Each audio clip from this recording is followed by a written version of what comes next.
Bonjour à tous nos auditeurs des Indés Radios. Voici la première émission commune à ce réseau qui regroupe 124 radios indépendantes françaises. C'est un grand honneur pour moi de la présenter. L'invité des Indés Radios, c'est une rencontre avec un homme ou une femme politique. On parlera de sa personnalité, de ses dossiers sur le feu, de ses ambitions concrètes. On essaiera de ne pas se laisser engloutir par les petites polémiques politiciennes et de confronter aussi notre invité à des interlocuteurs et des témoignages inattendus. Alors bienvenue à tous ceux qui nous écoutent et aussi à tous ceux qui nous regardent, car cette émission est filmée et diffusée intégralement sur lesindesradios.fr. Cette émission est lancée au moment du 20e anniversaire de ce réseau des Indés Radios. Alors, quoi de plus naturel pour cette première que de recevoir notre actuel ministre de la Culture et de la Communication, Aurélie Filippetti, car à votre poste, Aurélie Filippetti, vous êtes aussi l'héritière de cette histoire française qui a commencé avec les radios libres, clandestines dans les années 70, puis légalisées en 1982, dont les radios indépendantes d'aujourd'hui sont les descendantes. Bonjour Aurélie Filippetti. Bonjour.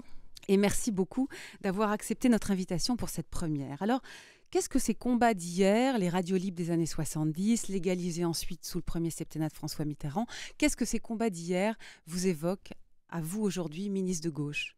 D'abord une grande conquête sociale, parce que finalement c'est une conquête sociale, la liberté de diffuser pour les radios libres. Il faut se rappeler qu'on sortait à l'époque d'une période où on avait empêché d'émettre, y compris par des moyens policiers, un certain nombre de radios, et qu'il y avait un grand mouvement dans l'opinion, une aspiration à la liberté d'expression, qui s'était manifesté notamment en Lorraine en 1979 par le fait que les ouvriers de la sidérurgie alors avaient pris d'assaut, le relais, une antenne locale, et ils avaient créé une radio qui s'appelait Radio Lorraine Cœur d'Acier. Que vous citez souvent, en tout cas vous citez que je beaucoup cite souvent dans oui, votre livre, fait, Les derniers jours de la classe ouvrière. Chez Stox, ça a apparu en 2003 et ça raconte beaucoup de choses qui sont liées aussi à des événements familiaux. Et souvent, vous ponctuez vos chapitres Lorraine Cœur d'Acier. C'est un combat qui ne date pas de Florange. Non, c'est vrai que cette radio était le symbole en fait de ce combat pour l'industrie, pour la sidérurgie lorraine. Et je trouve que c'est un très beau nom en plus, Lorraine Cœur d'Acier, voilà, c'était un LCA, comme on l'appelait. Donc voilà, c'est le symbole de la gauche qui arrive au pouvoir avec Mitterrand et qui donne de grandes avancées sociales, sociétales. Pas tout de suite, ils ont beaucoup hésité, c'est en 82 seulement. Mais ça a été un combat social et sociétal vraiment important. D'ailleurs, ça fait partie des choses dont on se souvient aujourd'hui. Il y a la peine de mort, il y a les radios libres, enfin les grandes conquêtes comme ça, évidemment la retraite à 60 ans, mais ça fait partie des gestes très forts qui ont montré que la gauche défendait une certaine idée de la confiance, une société de confiance, pas une société de défiance, une société où on peut laisser les gens s'exprimer, prendre en main leur destin, émettre et que ça participe de la citoyenneté, tout ça. Alors, on a un ancien animateur d'Alouette FM, qui est une radio vendéenne qui fait partie de notre réseau des Indés Radios, qui a accepté de nous dire quelques mots de son expérience de l'époque. Ça va nous remettre dans l'ambiance des années 80 et de l'explosion ensuite de la bande FM. Alors, en plus, ça nous montre que certains anciens des Indés ont fait beaucoup de chemin, puisque l'animateur en question n'est autre que Bernard de la Villardière, présentateur aujourd'hui d'Enquête exclusive sur M6. Écoutez-le.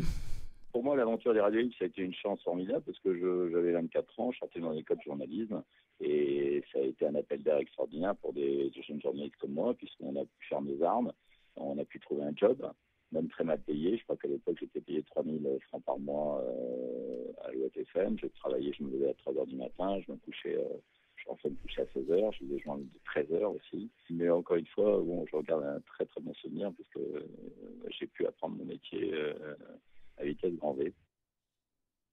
Alors, vous l'avez entendu, c'est étrange, les carrières, les destins. Enfin, il n'aurait pas su à l'époque qu'il finirait par être un présentateur important d'M6. J'ai envie de vous demander, et vous, votre carrière, votre destin, vous êtes ministre, vous êtes trentenaire. Ça commence où, quand et avec qui, cette carrière politique? La politique, ça commence toute petite par une espèce d'imprégnation. je suis tombée dedans quand j'étais petite, pour paraphraser Obélix. Votre père était mineur et maire communiste d'Audun-le-Tiche. Oui, il était syndicaliste, il était engagé au PC depuis qu'il avait 16 ans.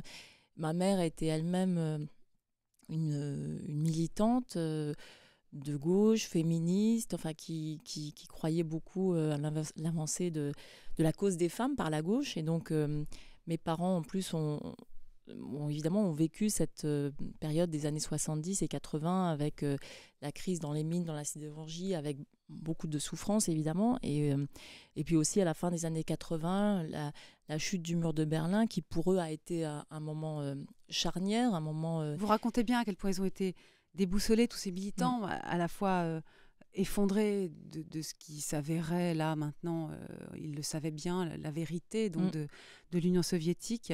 Et en même temps, vous le dites très bien, ils ne voulaient pas que ça gomme tous les combats des militants de base communistes.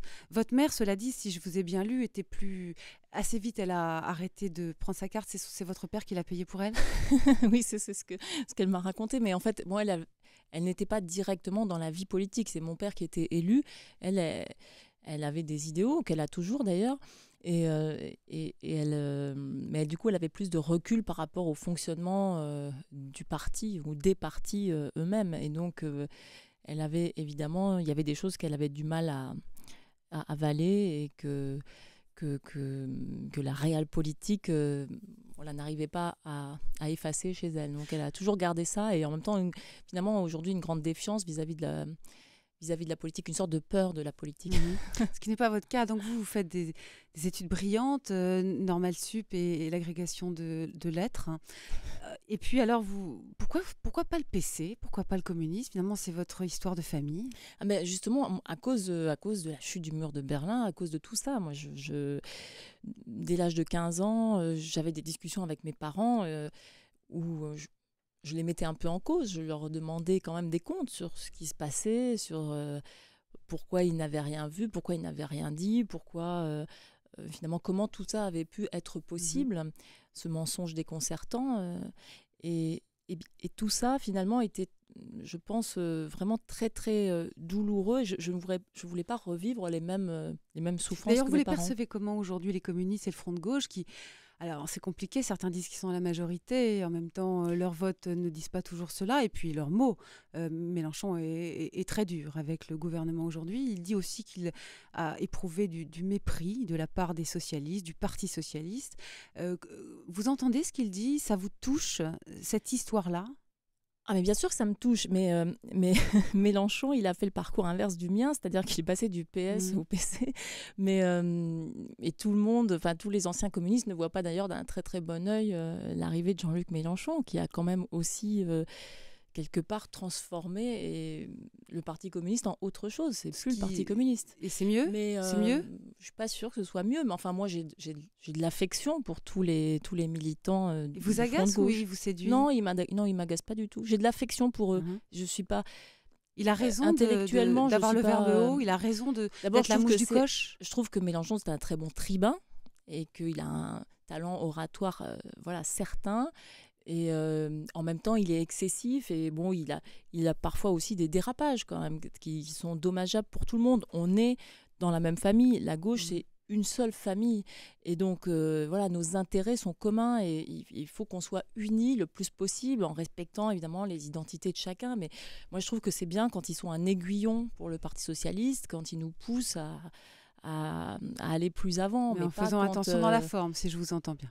Oui, il faut éviter les dérapages. Mais enfin, moi, en tout cas, pour tous les militants et les électeurs, j'ai de l'affection.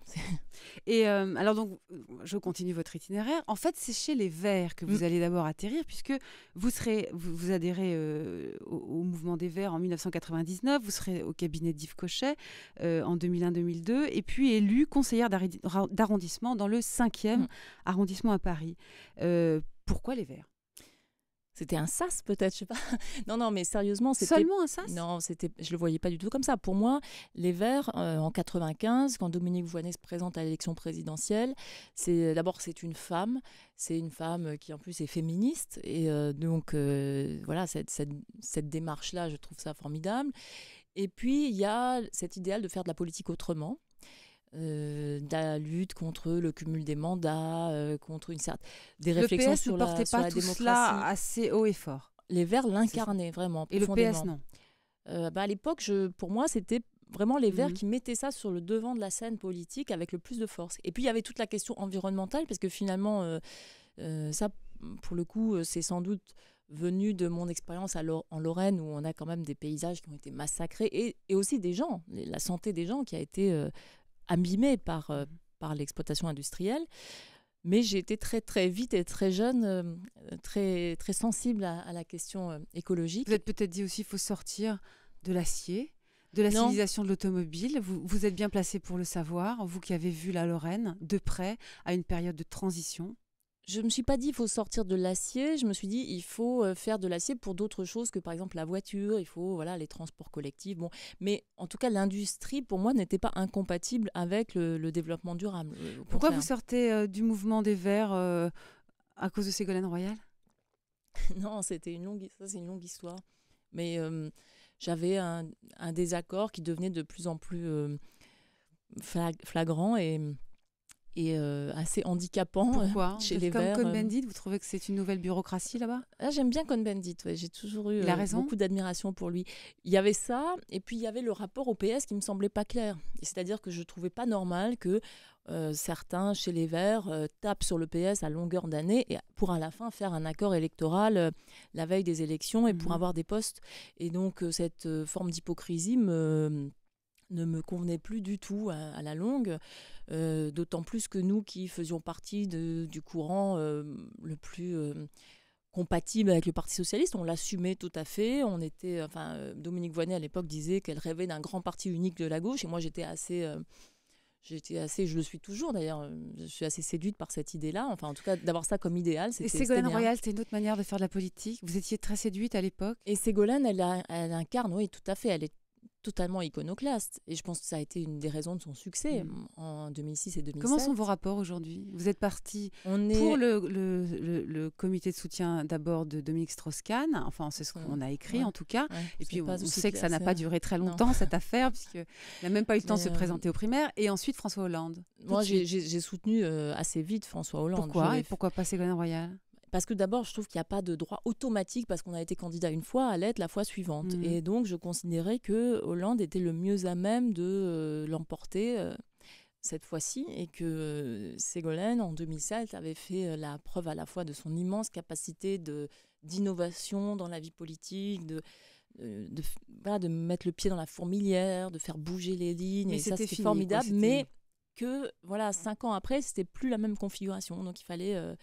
quelque chose d'autre. Et en même temps, je lui reconnais, je suis infiniment reconnaissante parce qu'elle a su faire confiance, plus que n'importe quel responsable socialiste, à des jeunes qui... Elle vous en veut? Non, je crois pas, non. Mais elle a su faire confiance à des jeunes qui n'avaient pas leur cursus honorum de militants socialistes. Voilà, donc que ce soit Najat, Vallaud-Belkacem... Guillaume Garot, Delphine Bateau, même si Delphine avait une expérience militante plus longue que la nôtre, mais voilà, elle nous a fait confiance. Et ça, alors, c'est vraiment. On va parler, évidemment, on a déjà esquissé cette question. On va parler de Florange et de ce qui s'est passé la semaine dernière. C'est un dossier, Florange, donc le risque que 630 sidérurgistes soient mis au chômage concernant les 2 hauts fourneaux qui sont en arrêt depuis la moitié de l'année 2011, l'un et l'autre. C'est une question qui vous tient beaucoup à cœur et en janvier de l'année dernière, vous avez fait partie de manifestations, vous avez eu des mots extrêmement sévères à l'égard de Nicolas Sarkozy. On vous réécoute.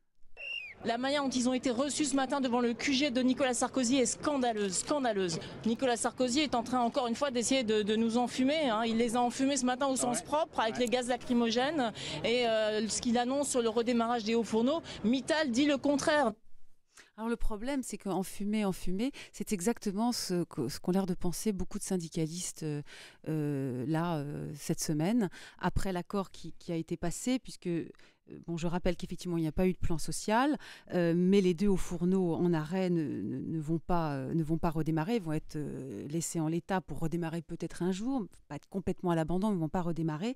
Il n'y aura pas de mobilité forcée, mais ils vont être reclassés. Il y a quand même le syndrome de Gandrange de 2008 à l'horizon. Et 180 millions sur 5 ans, c'est ce que Mittal s'engage à mettre et le gouvernement a l'air de lui faire confiance. Mais regardez, ou plutôt écoutez, ce qu'ils disent, eux, les syndicalistes CFDT de Fleuranges. Je trouve ça inadmissible. Pour être franc, ils se sont foutus de notre gueule, quoi, hein, tout simplement. Il n'y a pas plus à dire que ça, quoi. Hein. Je suis plus que pessimiste. Nous, les syndicats, nous avons réussi depuis 14 mois à exiger de Mittal qu'il garde les hauts fourneaux en chauffe. Le politique s'en mêle et il nous poigne dans le dos. Moi, j'ai eu un membre trop placé de la direction qui me confirme que c'est bien ça qui est envisagé. Si jamais l'information est confirmée par le gouvernement que la chauffe des hauts fourneaux sera bien arrêtée, je considère ça comme une très haute trahison d'État. Et moi, personnellement, je n'irai pas à Matignon mercredi. Trahison d'État, qu'est-ce que vous répondez ? Sur cette question de la chauffe des hauts fourneaux, j'ai eu Édouard Martin au téléphone et donc... c'est lui qui s'exprime. C'est lui qui s'exprime à l'instant. Et évidemment, il est inenvisageable. Et d'ailleurs, il y a un communiqué de presse qui a été préparé par le président de la République et le Premier ministre pour préciser les choses. La chauffe des hauts fournaux continuera. Mais comment pouvez-vous forcer Lakshmi-Mittal à faire redémarrer cette partie alors qu'il s'intéresse manifestement qu'à la partie aval de cette entreprise, c'est-à-dire pas du tout les hauts fourneaux? La question, c'est comment on fait pour être sûr que les hauts fourneaux puissent redémarrer dans l'hypothèse que je souhaite, que tout le monde souhaite, qu'on obtienne le fameux projet ULCOS, donc il y a un projet européen de captage et stockage de CO2. Et ça, il faut qu'on se donne toutes les chances de l'obtenir. Donc, l'État va mettre un peu d'argent. L'État doit mettre 160 millions d'euros, en sachant que la Commission européenne mettra aussi 250 millions d'euros et qu'ensuite, il y a un consortium d'industriels européens qui mettra le reste. Ça fait 1 an et demi que ces hauts fourneaux sont fermés. Ils vont l'être encore pour un moment si on attend ULCOS. C'est pour ça qu'il faut absolument qu'ils soient maintenus en état de redémarrage. Ça ne leur suffit pas. Là, l'inquiétude très précise d'Édouard Martin, c'était sur l'alimentation au gaz. Effectivement, il est inenvisageable d'arrêter cette alimentation en gaz qui permet de maintenir les hauts fourneaux à une température qui rend possible leur redémarrage. Parce qu'évidemment, si vous les arrêtez complètement, Monsieur Mittal promet effectivement qu'il va mettre 180 millions sur 5 ans, mais il a déjà fait des promesses de ce genre, notamment au moment de Gandrange, et il ne les a pas tenues. Il y avait déjà beaucoup d'argent promis. Alors, comment lui faire confiance ? Moi, je ne lui fais pas confiance. Très clairement, vous êtes je ne lui fais pas confiance. Je ne fais pas confiance à Mittal. J'ai confiance dans la capacité du gouvernement et du président de la République, qui est lui-même engagé sur ce dossier, à utiliser tous les moyens de pression, parce que le dossier n'est pas terminé, ce dossier n'est pas clos. C'est pas terminé. Et il faut que les engagements qui ont été pris dans cet accord soient suivis scrupuleusement, j'allais dire quotidiennement. Il faut qu'on ait l'assurance absolue que tout sera respecté. Et ça, évidemment, c'est le pouvoir politique, c'est le président de la République. Si vous me dites que tout n'est pas terminé, d'autres hypothèses sont encore envisageables. Par exemple, celle que Arnaud Montebourg a agitée toute la semaine dernière, un repreneur et, en attendant, peut-être, ou en complément, une nationalisation. Évidemment, c'est l'un des moyens de pression que l'on a sur le groupe Mittal aujourd'hui. Et quand je dis que ce n'est pas terminé, il y a cet accord qui a été trouvé, il y a des points qui donc ont été précisés concernant le maintien dans un état d'activité, de redémarrage possible de l'activité des hauts fourneaux. Mais voilà, tout c'était une vraie hypothèse politique... ou c'était un coup de bluff d'Arnaud Montebourg? Est-ce qu'il avait vraiment un repreneur? On n'en a jamais entendu parler après coup. Arnaud Montebourg a été vraiment remarquable dans ce dossier. Oui. Il s'est engagé personnellement, physiquement même. J'étais avec lui à Fleuranges quand il allait rencontrer les ouvriers. Et Arnaud a mis toute son énergie, toute son intelligence et toute sa mobilisation. Il a eu raison donc de parler de ses options. Bien sûr qu'il a eu raison. Bien sûr qu'il a eu raison. Et là, il envisageait démissionner là. Non, il a précisé les choses. Il restera à son poste. On a besoin de lui. Il s'est fait rouler dans la farine? Non, simplement, il a mis très haut la pression sur Mittal, ce qui a permis ensuite d'obtenir un certain nombre de choses dont maintenant on doit s'assurer qu'elles seront suivies des faits. Quand vous dites mettre la pression sur Mittal, enfin, vous savez mieux que personne, parce que je Mm. vous ai lu, qu'une nationalisation n'est pas toujours mettre la pression sur quelqu'un. Vous vous rappelez très bien, vous en parlez, les nationalisations de 1978. Et vous avez des mots là-dessus pour dire que la famille de Wendel a pris 200 milliards de francs, c'était à l'époque, et que c'était un scandale, c'est un gouvernement de droite qui lui a donné ça pour nationaliser et pour ensuite fermer les mines quelques mois plus tard. Donc vous êtes la première à savoir qu'une nationalisation, et vous devriez peut-être le dire d'ailleurs, aussi sidérurgie, c'est pas forcément la panacée. Vous savez, l'hypothèse de la nationalisation, elle s'est pas imposée d'emblée. Par exemple, la CFDT n'était pas au départ favorable à la nationalisation. Simplement, Mittal nous a mis dans un entonnoir en disant qu'il ne voulait pas vendre la partie froide, c'est-à-dire en fait l'aval du cycle, mais qu'il voulait vendre juste les 2 hauts fourneaux. Donc à partir de ce moment-là, la seule possibilité qu'il restait pour ensuite éventuellement passer le relais à un repreneur, c'était d'envisager une nationalisation de l'ensemble du groupe, mais temporaire, pour ensuite passer la main. Vous êtes pour là? Ben, moi, j'étais pour comme un moyen, là aussi, de pouvoir passer la main à un repreneur Quel sur repreneur? l'ensemble. Qui veut aujourd'hui s'occuper de Ah, mais ça, moi, j'ai pas géré le dossier, mais en tout cas, ce que j'en sais, Vous êtes c'est sûr que qu'il y aura quelqu'un? je pense qu'il pourrait y avoir quelqu'un. Oui, je pense qu'il pourrait y avoir quelqu'un. Pourquoi? Parce que cette usine, elle est rentable. Et cette usine, elle a un avenir d'ailleurs, il y a un rapport qui a été fait par... au cours des derniers mois sur la rentabilité possible de cette usine. Ce rapport disait cette usine est rentable. Cette usine produit des aciers spéciaux qui sont demandés notamment par l'industrie automobile allemande. Oui. Maintenant, Là aussi, la question... excusez-moi, mais je vous ai lu, vous avez des phrases incroyables. Pas assez riche en fer, la minette Lorraine, seulement du 25-30%, alors qu'au Brésil, des gisements à 70-80%, c'est page 69. Vous n'étiez pas encore ministre, c'est vrai. Mais enfin, vous dites aussi, c'est comme ça, quoi, la Lorraine. Les gueules noires ont cédé la place aux nains bleus, puisqu'il y a un parc d'attractions que vous décrivez très bien, la place des anciennes. Je vous ai lu. Et je me dis que finalement, vous savez depuis longtemps, vous, que la sidérurgie lorraine, eh ben, on lui sort un peu la tête de l'eau, mais la noyade est prévue. Moi, ce que je ne comprends pas, c'est pourquoi, ce qui marche en Allemagne, la sidérurgie allemande, pourquoi on n'arrive pas à le faire fonctionner en France. Et ça, c'est quelque chose qui m'est insupportable, parce que l'origine de mon engagement politique vient de cette histoire industrielle-là. En Lorraine, on a non seulement des hauts fourneaux, mais on a aussi un centre de recherche avec des ingénieurs, avec 600 ingénieurs, à Mézières-les-Messes. Donc se priver de moyens de production. En 2003. Bien sûr. Je pense toujours ce que je pensais en 2003. Oui, bien sûr. Et c'est pour ça que je me bats aux côtés des salariés. C'est pas fini, quoi. C'est pas terminé. Non, pour moi, c'est pas fini. Ah bon. Pour moi, ce n'est pas terminé. Et moi, je ne me résoudrai jamais à la fermeture des hauts fourneaux. Et vous avez soutenu ici très fortement Arnaud Montebourg. Quand il a dit que la Mittal n'était plus le bienvenu en France, vous trouvez que c'est une bonne idée de parler comme ça quand on a besoin pour un tas d'industries d'investisseurs étrangers? Non, c'est une erreur, il l'a dit lui-même, il n'aurait pas dû parler comme ça. Oui. Voilà, dans la forme, bien sûr que c'était une erreur.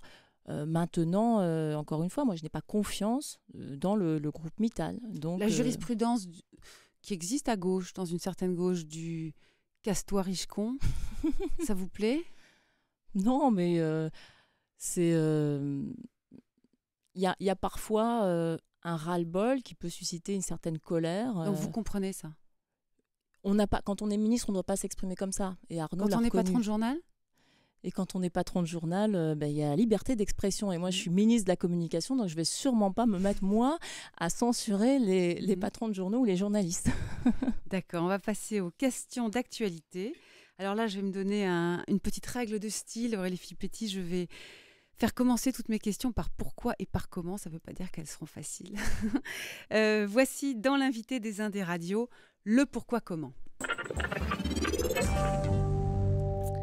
Aurélie Filippetti, comment vous vous êtes débrouillée, vous, une ministre de la Culture de gauche, c'est plein de symboles ça, une ministre de la Culture de gauche, pour obtenir un budget aussi faible et d'aucuns disent aussi misérable? J'ai fait avec, et donc j'ai arrêté un certain nombre de grands travaux qui étaient prévus, qui n'étaient pas pertinents, comme la Maison de l'Histoire de France. J'en ai reporté un certain nombre d'autres où je les ai redimensionnés parce que souvent... Non, mais ma question, c'est avant, quand on vous propose ce portefeuille, vous vous êtes battu, vous êtes mise en colère, vous savez faire ça? Je pense que comme tout le monde, je sais faire ça, mais en l'occurrence, c'est pas comme ça qu'on peut forcément gagner des arbitrages budgétaires. Vous êtes sûr que c'est pas comme ça qu'il faut J'ai faire? gagné un certain nombre d'arbitrages, j'en ai perdu d'autres, et Je crois que j'ai Vous êtes d'accord préservé. avec cette coupe budgétaire qu'on vous a, qui est importante, hein, c'est 2,3% en moins par rapport au budget précédent. Je l'assumerai pour 2013. Mais c'est une année. Après, vous mettrez en colère. Et c'est une année parce qu'il faut faire un effort énorme pour redresser les finances publiques cette année. Et je pense que c'est le maximum de ce que peut faire la culture. Bien, Aurélie Filippetti, pourquoi, c'est une question pourquoi, alors que l'État et les églises sont séparés, vous me le confirmez, alors que le mariage civil ne concerne en rien les églises, vous me le confirmez, pourquoi donc les représentants des différents cultes sont-ils invités à l'Assemblée nationale, comme ce fut le cas la semaine dernière, pour discuter du nouveau projet du mariage pour tous qui concerne le mariage civil? Écoutez, ils sont invités au titre de la société civile. Ils ont été invités, je me souviens, il y a 2 ans, lorsqu'on a discuté des lois bioéthiques, ils étaient invités, ils étaient auditionnés au même titre d'ailleurs que des associations qui soutiennent des parents, par exemple, des parents d'enfants nés du fait de la gestation pour autrui, des parents ayant eu recours à la PMA. Enfin, voilà. Donc la société civile doit être. La société civile. C'est pas comme si on les entendait pas. Vous voyez, il y en a plein les journaux. Non, mais pourquoi les bien, recevoir dans un palais de la République? Il faut organiser le dialogue avec toutes les composantes de la société. Mais nous, on se mêle pas du mariage religieux. Vous vous mêlez du mariage religieux, vous? Le mariage civil, ça concerne tout le monde. Vous croyez que ça concerne les religions? Ça concerne les gens. Ça concerne aussi les gens qui ont une religion. Donc mais voilà, ça a été construit tellement. Moi, je trouve que c'est normal de les. Je trouve que c'est normal de les associer. Non, ça n'a pas été construit. Je trouve ça normal de les associer dans un. Je trouve que c'est normal d'associer tout le monde à la réflexion. Et l'Assemblée nationale, c'est le lieu de débat démocratique. On invite des associations, on invite des associations familiales, on invite les représentants de tous les mouvements qui veulent se faire entendre. C'est normal. Et après tout, on les écoute, on les entend. Et ensuite, on leur donne aussi nos arguments. Mais le dialogue n'est jamais un mal, le dialogue n'est jamais un problème. D'accord. Pourquoi Jean-François Copé est-il en train de gagner l'UMP, d'après vous? Alors ça, je ne sais pas s'il est en train de gagner l'UMP. Quelle est l'UMP. votre analyse? Je ne sais pas s'il est en train de gagner l'UMP, mais ce qui est sûr, c'est que le fait d'avoir déjà tenu l'ensemble des fédérations UMP, ça lui a visiblement servi dans l'organisation de Donc pourquoi cette votre élection. réponse, c'est parce qu'il est un bon organisateur d'élections? C'est ça? Un bon organisateur du résultat de l'élection. Je pense que c'est ça. Et parce qu'il sait tenir tête à Nicolas Sarkozy? En tout cas, pour moi, la question, c'est pas de savoir s'il sait tenir tête à Nicolas Sarkozy. La question, c'est de savoir quelle ligne politique il incarne. Il est dangereux? Je parle pas seulement de la ligne, je parle du personnage. Non, je pense pas qu'il soit dangereux. Non, je pense pas qu'il soit dangereux, mais je pense que la ligne politique qu'il a choisie ne s'inscrit pas dans la tradition républicaine. Vous dites qu'il ne s'inscrit pas dans la tradition républicaine au sens, si, dans la tradition républicaine, mais pas au sens de la tradition du RPR gaulliste. Voilà, ne s'inscrit pas dans cette tradition gaulliste qui a toujours considéré qu'il ne fallait pas faire d'alliance avec le Front National, qu'il ne fallait pas marcher sur les plates-bandes du Front National. Pour l'instant, il dit qu'il ne veut pas d'alliance, mais c'est la rhétorique peut-être que vous évoquez là. En tout cas, dans son discours, il a eu des mots, des propos, des comparaisons qui laissaient bien voir une certaine dérive très, très droitière. Jacques Chirac a aussi évoqué le bruit et l'odeur. Je pense qu'il s'en est repenti à l'époque, et le reste de sa carrière a toujours montré une certaine frontière, en tout cas étanche, avec Jean-Marie Le Pen. Et d'ailleurs, c'est pour ça qu'on a voté pour lui en 2002. Donc je crois que Jean-François Copé n'a pas choisi la bonne ligne politique, celle de la droite républicaine. Ça pourrait le faire gagner, justement, d'avoir choisi une autre ligne là? J'espère que non pour la France. Et j'espère que cette ligne politique ne suscitera jamais l'adhésion d'une majorité de Français. Comment vous faites, Aurélie Filippetti, je veux dire de vous à vous, dans votre fort intérieur, d'ancienne verte, quand vous voyez grandir les tensions entre écologistes et socialistes? Ça a toujours existé. Mais vraiment, alors là, peut-être parce que je suis une ancienne verte, justement, je n'ai jamais connu que cela, des tensions entre les écologistes et les socialistes. Très bien, alors ma question, je vais la préciser. Combien de couleuvres vont-ils devoir avaler les écologistes jusqu'au point où se maintenir au gouvernement sera franchement ridicule? Je ne pense pas que ce soit des couleuvres, je pense que ce sont des compromis qu'ils doivent faire. Et maintenant, c'est à eux de définir leur ligne. En tout cas, je trouve que Cécile Duflot fait un excellent travail au ministère de l'Égalité des Territoires et du Logement, et que c'est bien qu'elle soit chargée d'un ministère qui ne soit pas le ministère de l'Environnement, parce qu'on a toujours eu tendance, les socialistes ont toujours eu tendance à confiner les Verts aux questions environnementales. S'ils perdent sur Notre-Dame-des-Landes, s'ils perdent sur la ligne de TGV Lyon-Turin, eux qui veulent vraiment penser, j'ai envie de dire, une société après l'automobile, après l'acier, après le train, autrement. Ça peut vous intéresser aussi, cette sensibilité. Comment ils peuvent rester crédibles en se maintenant au gouvernement ? Ça, ce sont deux dossiers qui sont des dossiers locaux, évidemment, d'importance, mais ce ne sont pas des sujets de fond structurants. Ce qui est structurant, c'est par exemple comment on envisage la transition énergétique. Tout le débat qui est mené par Delphine Batho en ce moment. Si on ferme une seule centrale, Fessenheim, à la fin du mandat, ça suffira à les maintenir jusque-là dans la majorité.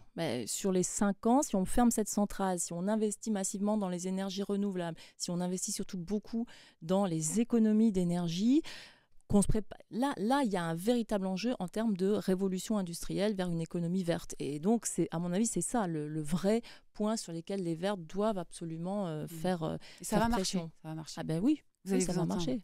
Je pense, oui. Dernière question. Dans sa dernière conférence de presse, François Hollande a exprimé sa gratitude, je crois que c'est le mot exact qu'il a employé, envers les plus riches qui, comme nous le savons, contribuent le plus à l'effort fiscal cette année. Il a dit que c'était justice, que ce soit eux qui payent le plus, mais il les a remerciés. Je me suis demandé pourquoi, voilà ma question, pourquoi cette attitude était si rare dans l'actuelle majorité de gauche ? Ah, ça c'est une bonne question. En tout cas, je pense que c'est une attitude qu'on devrait suivre plus souvent. Par exemple, j'ai toujours considéré qu'on devrait montrer aux gens, illustrer à quoi servent les impôts que l'on paye. Par exemple, vous payez tant X milliers d'euros d'impôts, vous avez financé un emploi d'enseignant dans une école, une infirmière dans un hôpital public, etc., etc. Et de montrer, d'incarner en quelque sorte, votre contribution à l'effort national a permis de financer ça. Je trouve que c'est un bon moyen de renforcer ce qu'on appelle le consentement des citoyens à l'impôt. Je pense que cette dimension pédagogique-là, elle manque un peu. Vous préférez ça au Castois-Richecon ? Évidemment, c'est mieux, mais je pense que c'est une dimension citoyenne. C'est l'impôt, d'ailleurs, c'est pas pour rien que c'est dans la Déclaration des droits de l'homme et du citoyen de 1789. La notion de contribution à l'effort collectif national, c'est l'un des piliers de la citoyenneté. On est français, on est citoyen d'un pays pour un certain nombre de raisons, dont parce qu'on paye l'impôt à ce pays. Et c'est quand même assez formidable, ça. On devrait en être fiers. Ils partiraient moins si on leur disait plus merci, les riches ? Je sais pas, mais en tout cas, il faut jouer sur leur sens civique, parce que c'est quelque chose dont ils ne sont pas dépourvus. Bien, je vous remercie. Vous écoutez ou regardez sur notre site l'invité des Indes Radio. C'est notre première aujourd'hui et notre invitée est Aurélie Filippetti, ministre de la Culture et de la Communication. On va marquer une petite pause. Alors une nouvelle fois, bienvenue à tous les auditeurs et tous les internautes. Nous vous proposons une nouvelle émission politique commune à tout le réseau des Indes Radio. C'est une émission lancée précisément pour le 20e anniversaire de ce réseau de 124 radios indépendantes françaises. L'invité des Indes Radio, c'est une rencontre avec un homme ou une femme politique que vous pouvez retrouver en intégralité sur lesinderadios.fr. Pour cette première, notre invitée, c'est la ministre de la Culture et de la Communication, Aurélie Filippetti.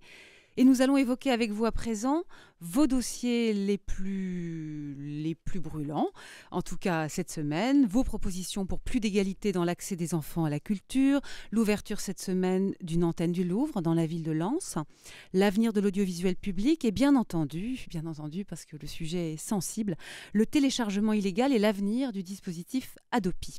Alors pour discuter avec vous, nous donner leur point de vue, il y a aussi dans ce studio, et je les en remercie très vivement, le chanteur Calogero et Stanislas, son nouvel acolyte de son nouveau groupe musical Circus, car Calogero a beaucoup bourlingué, mais maintenant son groupe c'est Circus. Bonjour tous les deux. Bonjour. Bonjour. Merci de vous être prêtés à ce jeu. Calogero, pour que tout le monde vous ait bien dans l'oreille, j'ai préparé quelques souvenirs de titres de ces dernières années. On vous écoute. Je suis en tête à tête avec un ange. En apesanteur, aussi vrai que j'arrête pas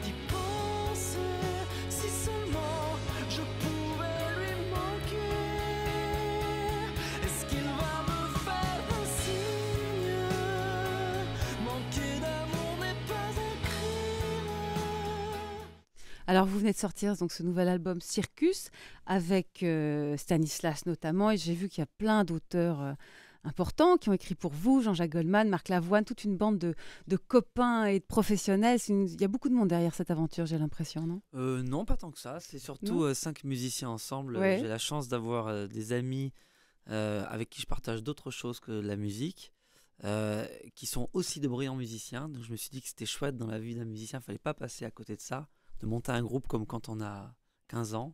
Ouais. Donc comme on est surtout des compositeurs, Stanislas et moi, on avait besoin de textes pour cet album. Alors on est allé chercher, comme les Carpenters l'ont déjà fait, on a été chercher Burt Bacharach. Maintenant on est allé chercher Jean-Jacques Goldman, parce qu'on le connaît un petit peu, Marc Lavoine, Dominique A, qui viennent d'origine, d'univers très différents. Donc voilà, c'est comme si on avait un grand bus. On a emmené avec nous plein de copains, y compris Benjamin Biolay qui est venu jouer de la trompette. On aurait pu appeler Maxime aussi, mais il n'était pas là. On écoutera à la fin de cette émission un extrait de Circus. Alors, avant de commencer nos conversations sur tous ces sujets, je voudrais savoir si ça représente quelque chose pour vous, Calogero et Stanislas, l'aventure des années 70 des radios libres, et puis de la bande FM dans les années 80. Ces piles-là, moi je m'émancipais. C'est-à-dire que je Ouais. suis né dans les débuts 70. Effectivement, la radio libre était pour moi la transgression absolue parce que je faisais semblant de me coucher à 8h et j'écoutais la radio libre jusqu'à 11h du soir. Donc non, je pense que dans ma construction de petit bonhomme, ça a été essentiel. C'est une forme de liberté. Ah oui. Pour le Vous coup, aussi liberté tangible, quoi. Le poste avec les copains, comme ça, on avait le poste, on écoutait des radios qui passaient les chansons qu'on aimait, les nouveaux singles de Dépêche Mode, les Cure. On Des entendait choses qu'on pas ça n'entendait ailleurs. pas par ailleurs. Ouais. Alors avant, bien sûr, il y a eu ces radios clandestines des années 70 et à ce propos, je voudrais qu'on écoute un témoignage de cette période et c'est un plaisir tout particulier pour moi de vous recevoir, Maxime Le Forestier, car vous avez accepté finalement de nous faire revivre aussi cette ambiance, ce morceau d'histoire culturelle, les radios libres des années 70. Vous êtes né quelque part, on n'a pas un petit son sur Né quelque part, voilà. C'est une chanson de vous de 1988. Être né quelque part, c'est partir quand on veut, revenir quand on part. Et alors, vous avez publié aussi l'année dernière un livre qui s'appelle justement Né quelque part avec Sophie Delassin aux éditions Don Quichotte où vous racontez très très bien. C'est un récit de vie, je trouve, extrêmement sensible. Et vous nous racontez que vous êtes né, vous, à Paris, vous grandissez dans une famille, vous avez 2 sœurs férues de musique, très bonnes musiciennes. Et puis en 1972, vous sortez un album culte. Toutes les chansons d'ailleurs sont restées des mélodies connues, des textes sensibles, un antimilitarisme qui n'est pas passé inaperçu, des senteurs hippies aussi rapportés de Californie. C'est une maison bleue, adossée à la colline. On y vient à pied, on ne frappe pas. Ceux qui vivent là ont jeté la clé. C'est pas exprès que t'étais fasciste, parachutiste. Alors de combat en combat, c'est former ton intelligence. Tu sais qu'il n'y a ici-bas que 2 engences, les gens bien et les terroristes, parachutistes. Toi, le frère que je n'ai jamais eu, sais-tu si tu avais vécu ce que nous aurions fait ensemble? Bonjour Maxime Le Forestier. Bonjour. C'est vraiment gentil d'être là. Et évidemment, j'ai lu avec attention votre récit. J'ai découvert par exemple que ce frère que vous n'avez jamais eu, vous l'avez découvert quelques années après, je crois, votre papa. Vous avez fait un frère. Tout à fait. Oui. C'est assez magnifique quand même, les chansons. Ça dit des choses par-delà les consciences. Et puis quant à la Maison Bleue de Californie, elle a été retrouvée il y a peu de temps, précisément, grâce à Sophie Delassin aussi, enfin tout un cercle d'amis. Elle était verte, vous l'avez fait repeindre en bleu ou c'est peut-être pas vous qui l'avez fait repeindre en bleu? Elle était devenue verte, effectivement, parce que c'est un climat océanique, San Francisco, l'air est très agressif, les maisons sont en bois, il faut les repeindre régulièrement, et avec les années, elle avait changé de couleur. Et effectivement, on a réussi à la faire repeindre en bleu, au grand bonheur des propriétaires d'ailleurs, qui ça a fait une belle économie.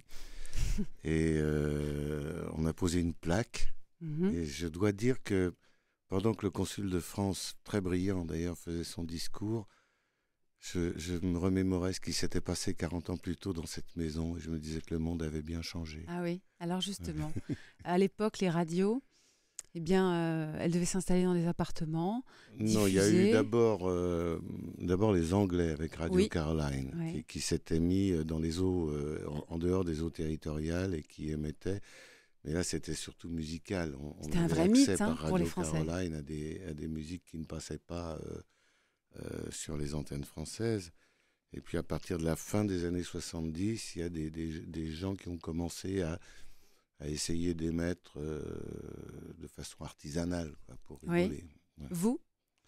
Moi, non. J'ai des amis qui l'ont fait, que j'ai hébergé quelquefois. Alors, j'ai découvert dans mes lectures que la radio Ici et Maintenant, il y a deux personnes à l'origine, Didier Leplège et Guy Scorny, qui semblerait que vous les ayez fait se rencontrer, que vous ayez permis à d'autres de se rencontrer. Musicien, c'est un pianiste, un excellent compositeur. C'est en 78. Que j'avais fréquenté au début des années 70. Et Didier Leplège, c'était le frère d'Isabelle Garanger, qui était une belle blonde qui était au cours Florent, avec Weber, Huster et tout ça, et qui faisait partie de la bande.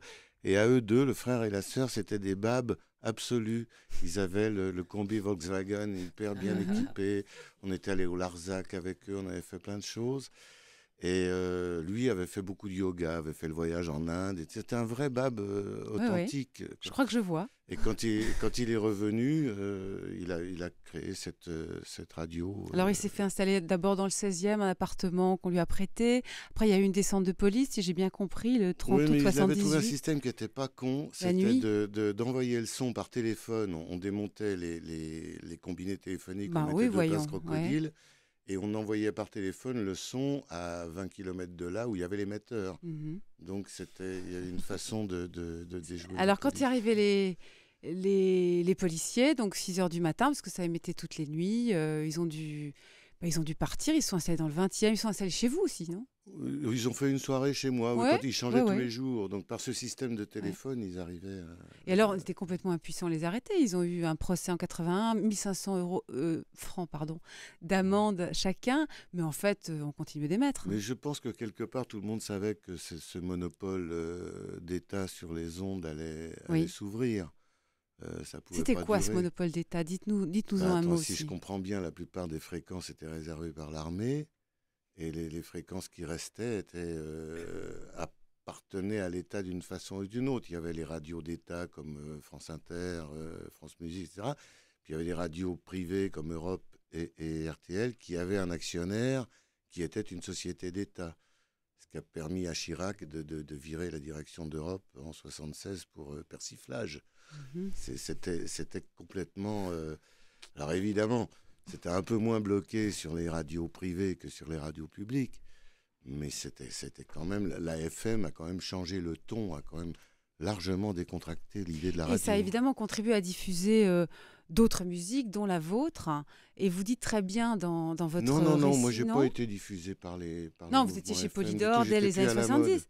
Mais en même temps, il y a un passage de votre livre que j'ai trouvé intéressant. Vous dites très bien, je sais très bien que j'étais chez Polydor, mais c'est pas seulement comme ça qu'on se fait connaître. San Francisco, mon frère, tout ça, elles étaient déjà sorties en 45 tours, ça laissait tout le monde indifférent, c'est vous qui écrivez. L'album a bénéficié d'un phénomène de cours d'école et je l'ai constaté plus tard avec mon fils Arthur. Il y a toujours des titres complètement inconnus qui se mettent à cartonner sans passer à la radio, tout simplement parce que les ados s'en entichent. Et bien sûr, ça veut dire que les médias officiels, c'est une chose, mais les modes, elles se créent ailleurs. Et je me demande si c'était pas les pirates d'hier comme les pirates d'aujourd'hui qui faisaient les modes. Non, je vois pas ça comme ça. Vous savez, j'ai fait une longue tournée qui a duré 2 fois 2 ans où je chantais l'intégrale de Brassens. Oui. Au hasard. On tirait les chansons au hasard tous les soirs. J'ai fait 500 concerts. Tous les soirs, j'ai parlé avec des gens, des spectateurs. À chaque spectateur, j'ai demandé comment vous avez eu connaissance de l'œuvre de Brassens, vous. Personne ne m'a dit par la radio ou par la télé.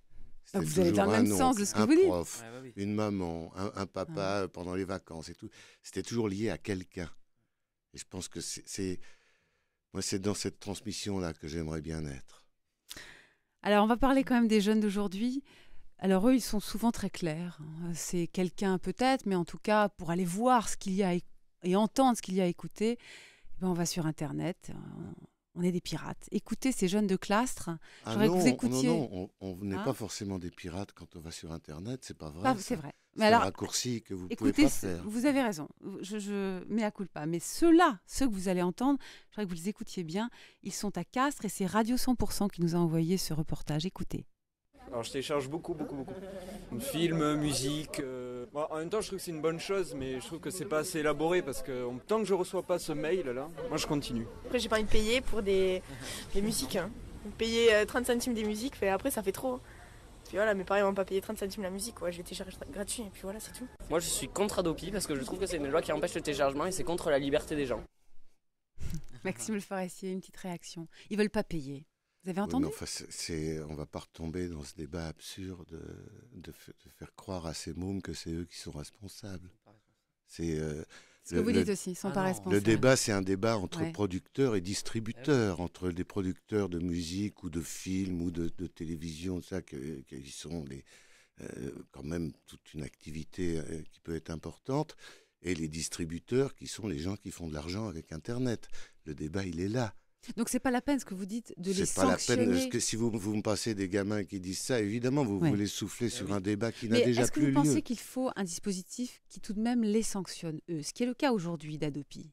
Ils ont des mails. Le principe, c'est d'éviter que des machins comme Mega Upload vivent. Moi, s'il y a du bénéfice sur mes chansons, je préfère qu'en passant par Universal ou Polydor, ça produise un autre album, plutôt que payer une Cadillac Rose et 3 putes au mec de Mega Upload.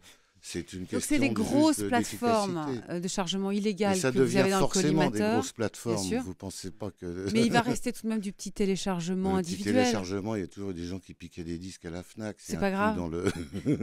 C'est inclus dans le chiffre d'affaires. C'est pas grave ça.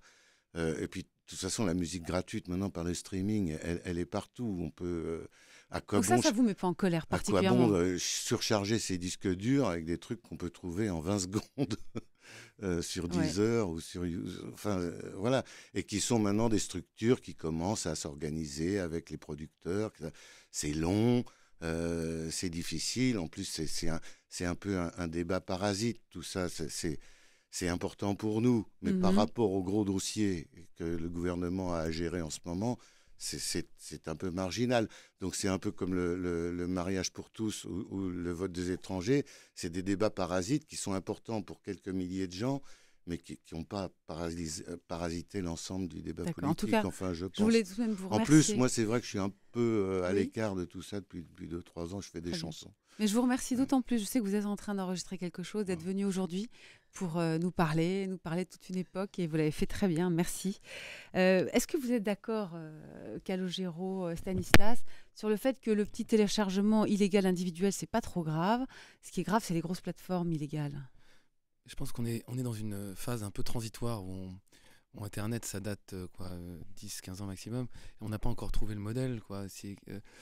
Nous, on est pile une génération où on va pas les sanctionner parce qu'on se rend compte que mettre des feux un peu partout, ça sert pas à grand-chose. Mais en revanche, on peut pas dire oui, allez télécharger tout parce qu'il faut bien qu'il y ait une industrie vive. Donc on cherche encore un modèle.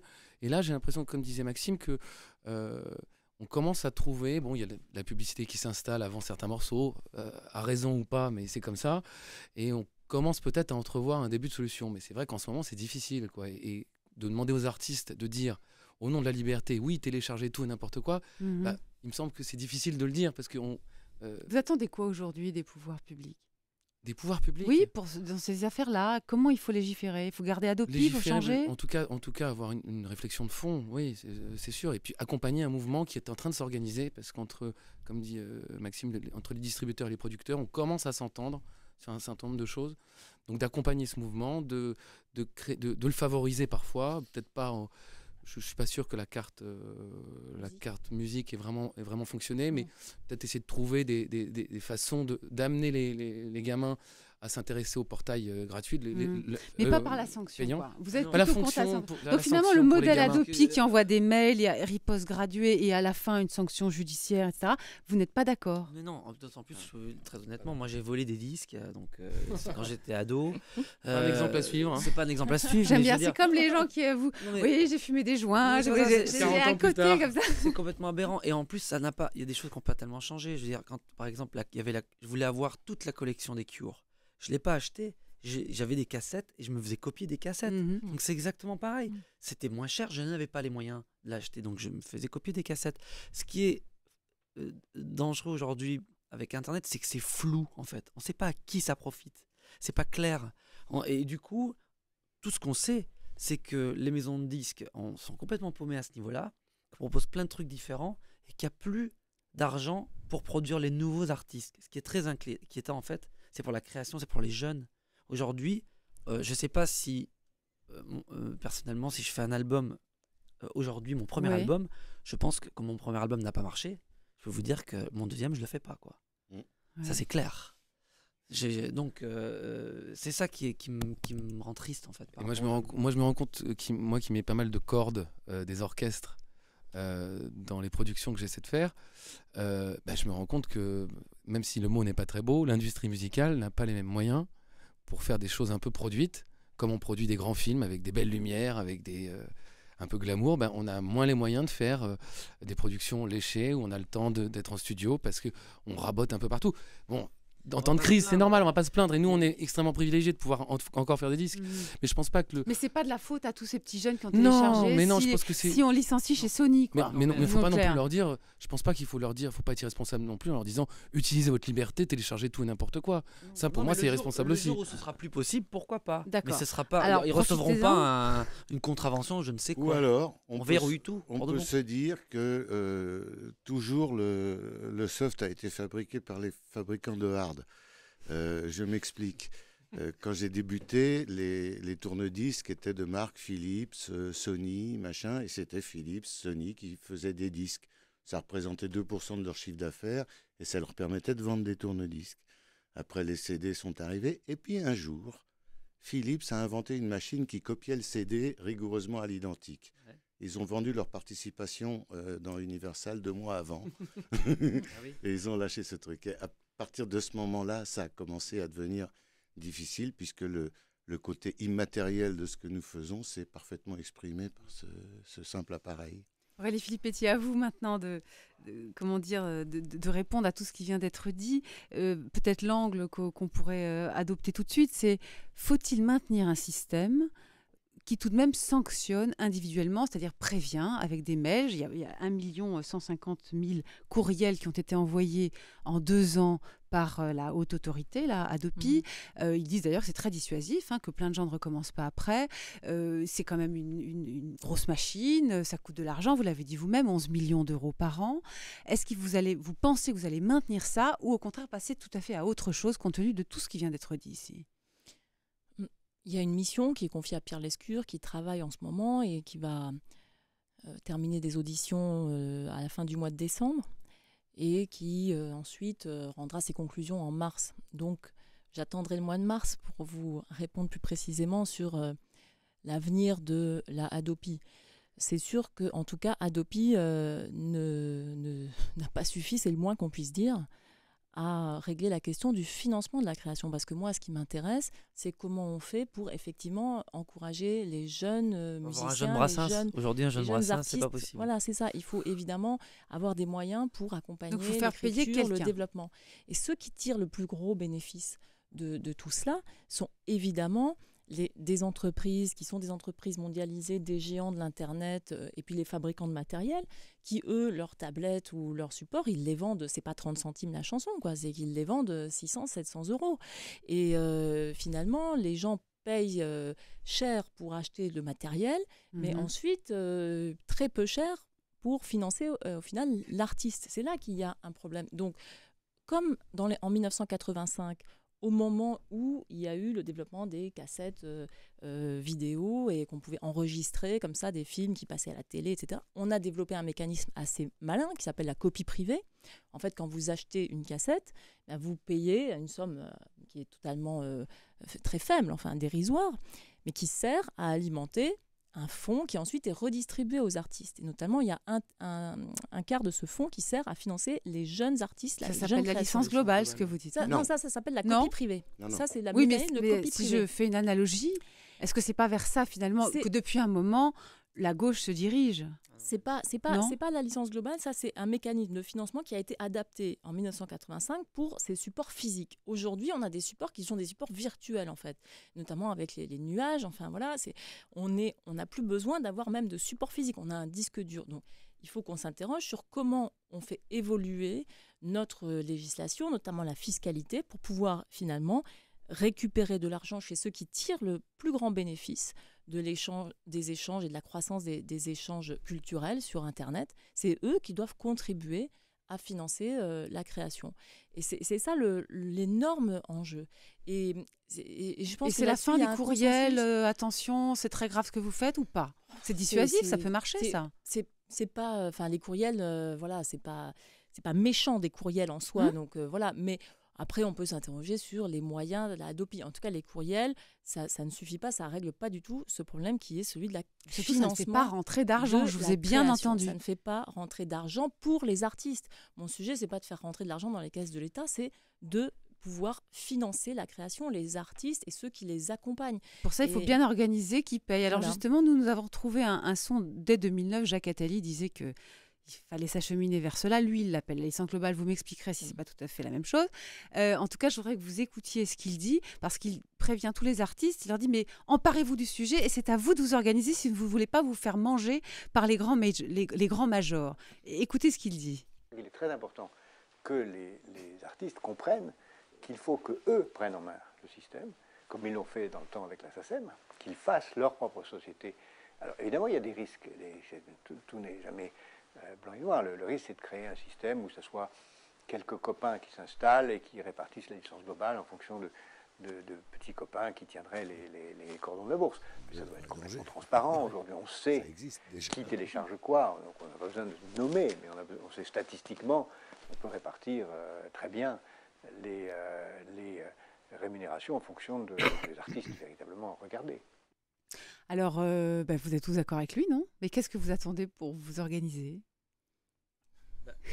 Maxime, tu veux prendre la direction? Il n'est pas obligé. Non, mais j'ai bien compris qu'il voulait rester en dehors de tous les aspects vraiment politiques engagés. Des gens pointus qui s'intéressent à ces sports-là. Mais il faut que la SACEM y aille. Mais ils y vont, ils travaillent. Ça y est, ça bosse. C'est pas parce qu'on ne discute pas de ça sur les médias qu'il y a d'autres choses à l'UMP qui passionnent les gens. Que les choses n'avancent pas. Ce qui est mieux par rapport à il y a 10 ans, c'est que maintenant, les responsables politiques et les responsables professionnels se parlent beaucoup plus, se reconnaissent. Moi, j'ai connu un discours au Parti Socialiste qui était insupportable. On m'a dit, mais vous vous faites bourrer le mou par vos producteurs. Enfin, on m'a dit... C'est un discours hyper libertaire. Non, c'est considérer les maisons de disques comme des diables. Et non, c'est ni plus ni moins que des éditeurs de bouquins pour les oreilles, quoi. Ils ont le même fonctionnement. Ils font des trucs de pute de temps en temps pour faire du chiffre. Les éditeurs de livres aussi. Et ils produisent quelquefois à perte des choses formidables qui marcheront dans 50 ans et qu'on sera content d'avoir. Il faut arrêter cette espèce il faut quand même protéger un peu le droit d'auteur. De peur du show. Protéger un peu le droit d'auteur. Ouais. Mais protéger beaucoup. Madame, le droit d'auteur... J'ai fait exprès de dire un peu. Attendons, oublions ce que c'est devenu, mais au départ, c'est le droit pour l'auteur d'autoriser ou d'interdire la diffusion de son œuvre. S'il n'y a plus de droit d'auteur, les lettres de votre grand-mère, elles sont éditées sans que vous ayez rien à dire. Est-ce qu'il faudrait éventuellement le limiter dans la durée, par exemple? Il est limité dans la durée, le droit d'auteur. Et ça tombe dans le domaine public à un moment. Walt Disney n'a pas payé un sou à Victor Hugo. Je sais bien qu'il faut, mais vous savez bien que ça ne marche pas très bien. On a beau dire il faut le droit d'auteur, il marche plutôt pas mal en France. On est une des sociétés qui est plutôt enviée. Moi, j'ai des collègues de pays étrangers qui se sont inscrits à la SACEM parce qu'ils se considéraient comme mieux protégés qu'ailleurs. Demandez un jour à Manu Dibango qui s'était inscrit à la société camerounaise, puis un jour il va réclamer son argent, et là le fonctionnaire lui dit « Mais attends, tu fais un métier que tu aimes et en plus tu veux être payé ». Ou Chico Buarque qui pendant 2 ans n'a pas touché le droit d'auteur. C'est « que sera ?» et tout, parce qu'il y avait eu un détournement de fonds à la société locale. Non, la SACEM française est ancienne. Et puis, et elle défendra bien ses droits, quel que soit le système qui sera mis en place. Et puis elle a une qualité fondamentale, c'est qu'elle est née d'une cuite.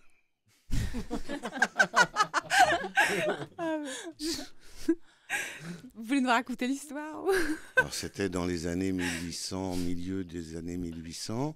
Le Beaumarchais avait déjà fait passer l'idée du droit d'auteur, dont je vous parlais, le droit d'autoriser ou d'interdire la diffusion de son œuvre. Et puis il y avait 3 mecs qui avaient écrit une chanson qui marchait vraiment bien sur une terrasse des Champs-Élysées. La terrasse était pleine et la chanteuse, elle chantait tout le temps la chanson. Les gens applaudissaient et ils boivent. Et les mecs, ils vont un dimanche après-midi, il faisait beau, ils commandent des bières et puis ils écoutent leur chanson. Puis ils voient que ça fait du succès. Alors ils recommandent des bières et ça dure tout l'après-midi. Et à un moment, le patron vient faire payer l'addition. Il y en a un des 3, Red Bourré, qui s'est levé et qui a dit « Payez-moi ma chanson et je vous paierai ma bière ». Et ça, ils ont été arrêtés par les flics, il y a eu procès et grâce à la loi de Beaumarchais, ils ont gagné création de la SACEM. C'est un peu comme la fin de l'Union soviétique, une bonne cuite. Hein. Vous savez que c'est la vérité historique aussi, ça. Vous avez encore un mot à ajouter là-dessus? Vous êtes sur la même longueur d'onde par rapport à Maxime Forestier? La solution, c'est un petit shot de vodka. Avant les décisions. Les questions d'accès à la culture des enfants, des jeunes, je sais que ça vous préoccupe beaucoup, Aurélie Filippetti. Je voudrais savoir si vous allez nous expliquer le dispositif, ce que va faire Marie Desplechin, en quelques mots, si vous voulez bien, pour voir si ça vous touche, vous, personnellement, comme artiste, justement. Quand on parle comme ça justement des jeunes qui téléchargent, on se dit, mais en fait, c'est vraiment les enfants, des tout petits, ils doivent avoir accès à la culture, donc ils doivent pouvoir pratiquer de la musique, ils doivent rencontrer des artistes et puis des œuvres aussi. Et puis enfin, il faut que l'école leur donne un enseignement de l'histoire des arts, évidemment adapté selon leur âge. Ça n'est pas assez fait aujourd'hui. C'est pas suffisamment fait. Il y a des choses qui sont faites localement. On estime que ça touche à peu près 1/5 des enfants, mais c'est très très variable, très inégal. Et moi, mon objectif, c'est de dire la culture, c'est aujourd'hui une inégalité qui est l'une des plus scandaleuses entre les gamins. Donc il faut que cette éducation artistique et culturelle, elle touche tous les enfants. Il ne faut plus qu'on se contente de 20% ou 30%. Mais ça coûte de l'argent de les emmener à l'opéra, et évidemment, au théâtre. Ça coûte de l'argent. Mais on a de la chance en France, c'est qu'on a un réseau partout, sur tous les territoires. On a des théâtres, on a des salles de concert, on a des salles de cinéma, on a énormément d'installations, d'équipements et un petit peu partout. Et donc, il faut qu'on puisse mettre en réseau les établissements scolaires, les associations qui s'occupent de la jeunesse et puis les établissements culturels. Et en fonction des lieux, on aura soit une éducation au jazz, par exemple à Marciac, qui est un festival de jazz magnifique, et au collège, ils donnent des cours de jazz pour les élèves du collège. Ailleurs, à Aurillac, c'est du théâtre de rue. Donc localement, on va adapter l'enseignement qui ne sera pas le même pour tous les gamins, mais l'idée, ça sera vraiment de dire les enfants ont tout à gagner à avoir le plus tôt possible un contact avec la culture. Vous avez déjà entendu souvent ce discours ou bien il est vraiment nouveau ? On l'entend souvent au niveau municipal, ce discours-là. Oui. Vous citez Marciac, on peut aussi citer Troyes, où il y a le festival des choristes, là, où les mômes au collège chantent, font du chant choral, etc. Quand il se passe quelque chose dans une ville, les écoles s'y intéressent forcément. Non, moi, ce qui m'intéresserait, j'ai 2 enfants, ils sont grands maintenant, et le seul moment finalement où ils ont le temps d'avoir accès à la musique, puisque c'est ça pour moi le gros problème en France, c'est en maternelle.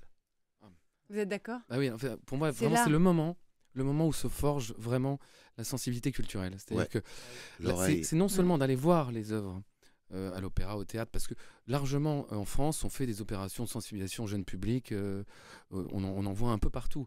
Mais ce que je constate, moi, c'est la pratique instrumentale ou la pratique du chant ou la pratique de la peinture se forge, le goût même, se forge très tôt. Et par rapport en Allemagne, où les gamins sont dans les orchestres, ils ont cette culture-là de jouer ensemble. Et en France, moi j'ai appris la musique dans les merveilleux conservatoires dans lesquels j'ai pu aller, mais pour moi c'était une chance. Et pourtant ce sont des conservatoires ouverts. Hein. Mais j'ai l'impression que c'est pas rentrer dans les mœurs d'envoyer son gamin, c'est pas très cher en plus, il y a des aides, etc., d'envoyer le gamin au conservatoire par souci d'être pas académique, faut pas apprendre la musique. Et c'est à ce moment-là où moi j'ai forgé vraiment mon goût pour la musique. Et au conservatoire, oui. Alors qu'au collège ou au lycée, vous apprenez la musique avec la flûte à bec. Enfin, à mon époque, c'était comme ça. C'est fini, non, mais surtout. C'est fini, sans doute. Ça, c'est fini, heureusement. Mais grâce à qui c'est fini ? Ça, c'est fini. Ça fait un certain temps qu'on ne subit plus le supplice de la flûte à bec que j'ai subi moi aussi. Mais moi, la 9e de Beethoven aussi. Mais maintenant, on essaye de remplacer. Dans les collèges, on n'enseigne pas la musique, on enseigne la musicologie. Oui, c'est la musicologie. Je crois que ça continue encore un peu. Et on enseigne les dates de naissance et de mort des compositeurs. On fait les plus chanceux, on leur fait entendre des œuvres.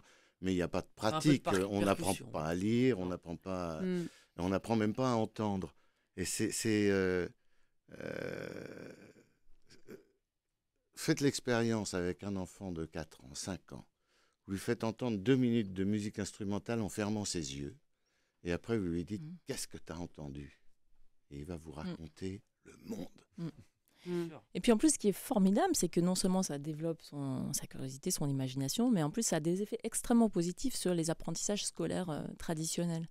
Par exemple, un enfant qui a fait de la musique tout petit, il apprend beaucoup plus facilement les mathématiques ou les langues vivantes. Et donc c'est aussi pour les gamins ou ceux qui sont en collège par exemple et qui décrochent scolairement, si on les met dans une classe orchestre, on se rend compte que 2 ans plus tard, c'est des enfants qui ont totalement retrouvé le goût de l'école et qui ont des bons résultats. Les résultats se sont améliorés d'une manière phénoménale. Mais Madame la Ministre, est-ce que vous n'avez pas le sentiment qu'en France, on a toujours fait un peu la distinction entre les matières dites sérieuses et l'apprentissage des arts qui serait en fait un plus.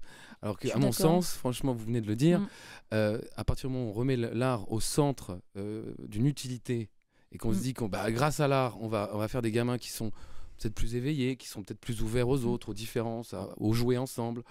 Une fois qu'on a compris ça, je ne dis pas que c'est la panacée, mais on remet l'art au centre de l'apprentissage et on change les perspectives aussi. Exactement, puis surtout, ça ne devient plus un luxe. L'apanage de catégories favorisées socialement ou culturellement d'ailleurs.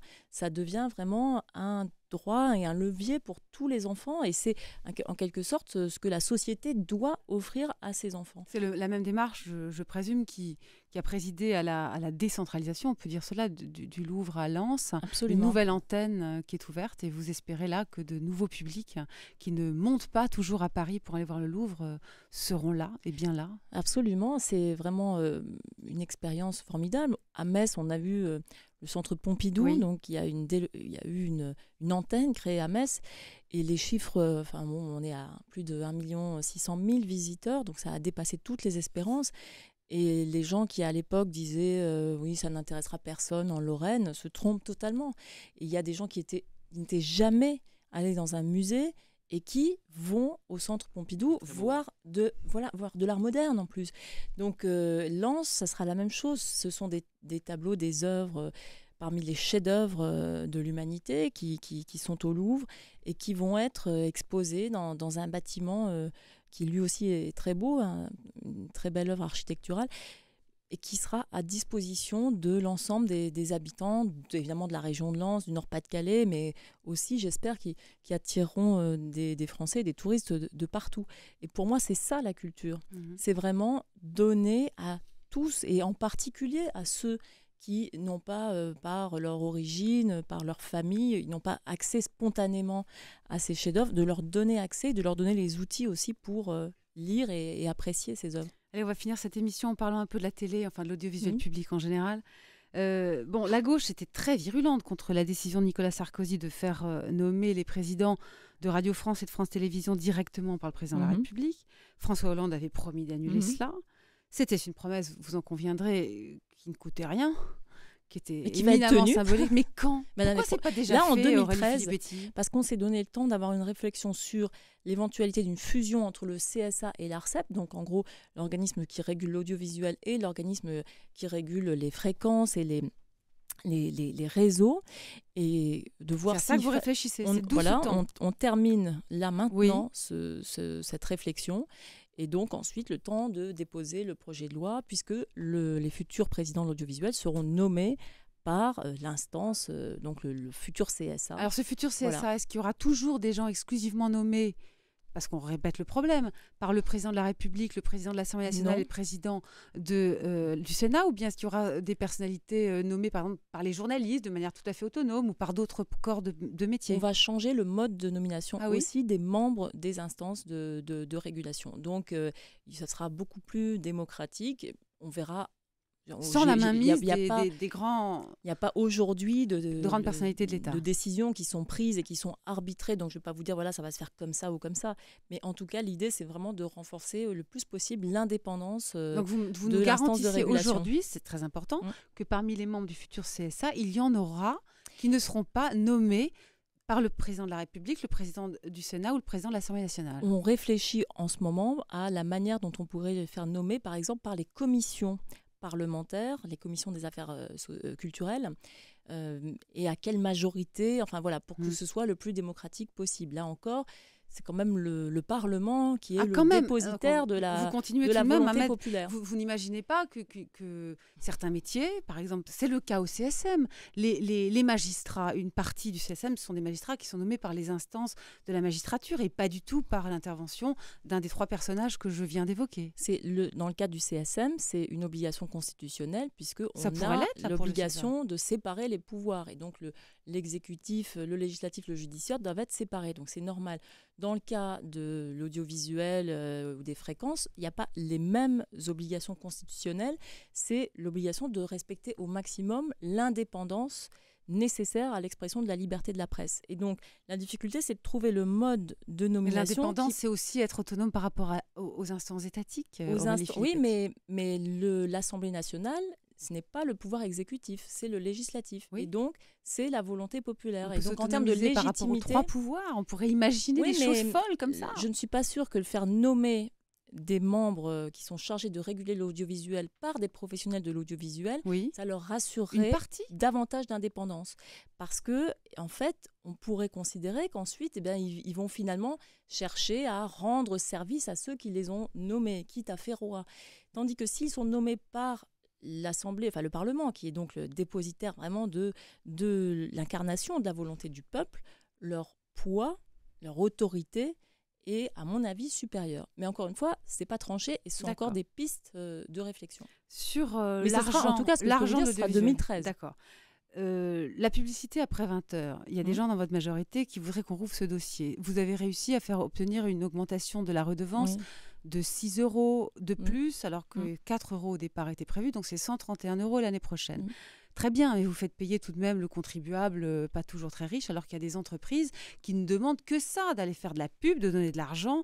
Pourquoi est-ce que, en toute logique, vous ne leur ouvrez pas la possibilité de faire de la publicité, ce qui rapporterait beaucoup d'argent? D'abord parce que, là encore, la priorité, c'est l'indépendance. On a une redevance qui est très très faible par rapport aux autres pays d'Europe.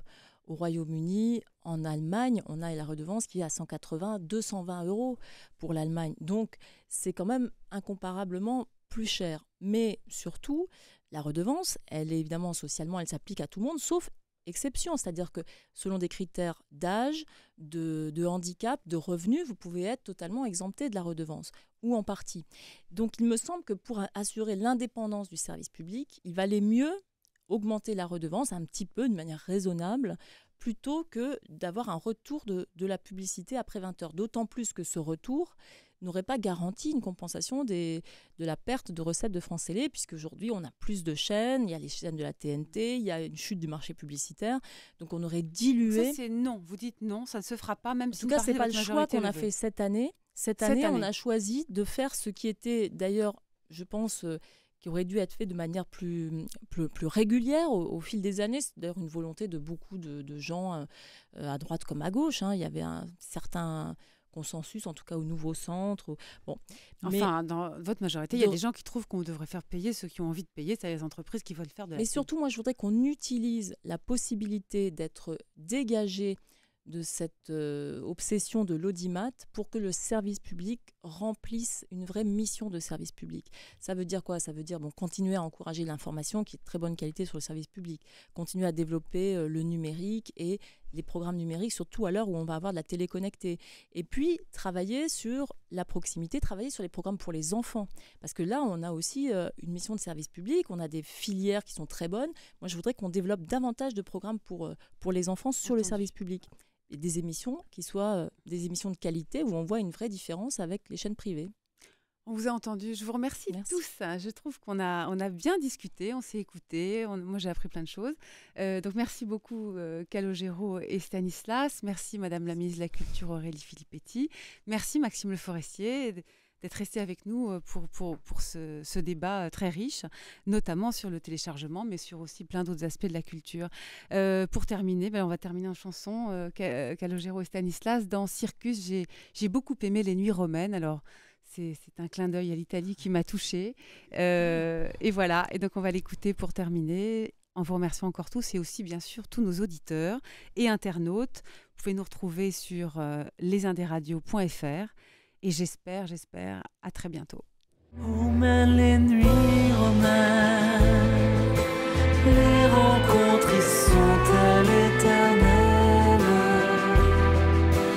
Dans ces rues traversées par un rêve, l'amour craint-il que le jour se lève?